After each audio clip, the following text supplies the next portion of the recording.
7 ribs. 1, 2, 3, 4, 5, 6, 7. These are what we call the true ribs because they connect directly to the sternum. Right? They're connecting directly to the sternum, right?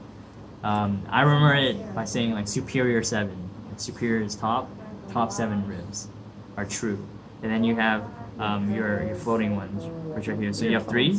Yeah, these are your false ribs. Like your 3, and then you have the 2 floating ones. Those 5 are your false ribs. You can see them, they kind of float.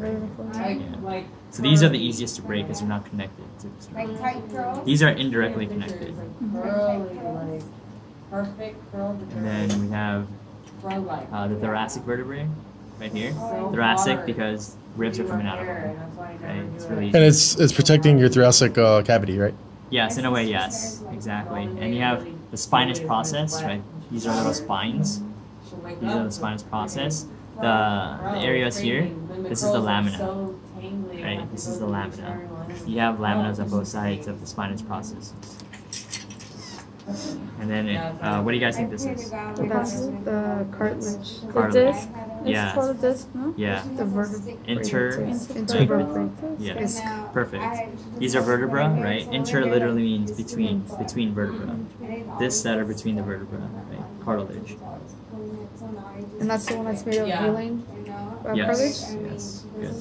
Exactly. And then let's look at the pectoral girdle.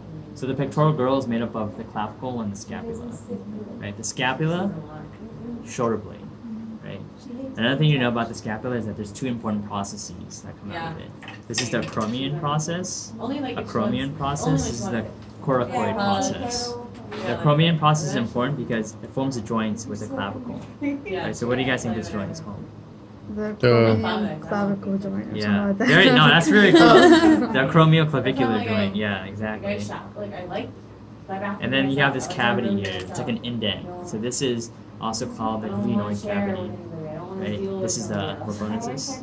That's a Humerus. Exactly. So what joint is this? Glenohumeral joint. Yeah. Very good. The glenohumeral joint, yeah. Right. Glenohumeral joint, exactly. And so you guys said this is humerus, right? What about this bone right here? That's the ulna. Good. The radius. Perfect. And then what about these little bones here? The carpals. Yeah, carpals. And what about Metacarpals. Your Your phalanges. Yes. So another thing to notice is that I'll look at the back. Now you can see how this is the ulna, right? This guy here coming off of the ulna is the olecranon process. And a process is it's like a bump, like a projection that comes out of the bone. And so the olecranon process fits really well into this olecranon fossa, which is on the humerus. Right? So your elbow is actually consistent of just the ulna and the humerus. Right? And like when you bend it, you can see like it points out, it like juts out, right, for us. But when you extend it, it fits into the fossa. Right? So if you break your ulna, then your lower arm is basically immovable. It's gonna be in the cast, yeah, definitely.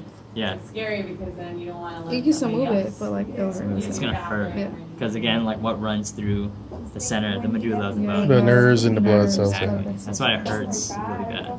You fracture or you break one. So as they say, pain is your friend. That's what they say. Pain is your friend.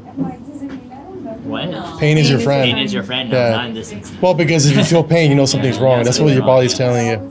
Yes. Yeah. Exactly. And then this guy here is the coxal, right? This is the big hip bone. Yeah, exactly. This is the ilium, right?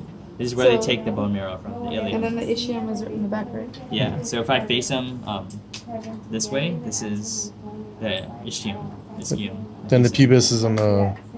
Yes. Not in front, yeah. Right. This is the symphysis pubis, where the and the pubis meets in the center. And then in women, that's what allows the pelvic to widen. Yeah, exactly. Because this is cartilage. Yeah, they have just pure cartilage. It's flexible. Yeah, very good. So what happens? Does the cartilage just like stretch? Yeah. So I think estrogen, for example, will get that cartilage to expand. Oh, okay.